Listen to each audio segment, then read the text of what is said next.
La ciencia de datos es la ciencia que trata de extraer información inteligente, es decir, conocimiento a partir de los datos. Hay que distinguir entre las situaciones en las que tenemos muchos datos, que hablaremos de Big Data, y las situaciones en las que disponemos de una cantidad normal de datos, que hablaremos de minería de datos. En ambos casos extraeremos conocimiento utilizando Deep Learning y redes neuronales.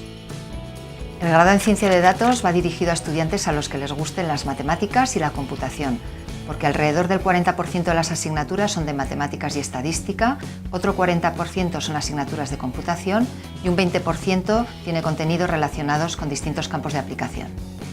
Los graduados podrán trabajar en cualquier empresa que utilice datos, tanto públicas como privadas. Por ejemplo, la mayor parte de las industrias, el negocio, en la banca, en el tratamiento de imágenes tomadas vía satélite, en temas de genómica y medicina personalizada y, por supuesto, en la construcción de sistemas de recomendación para redes sociales.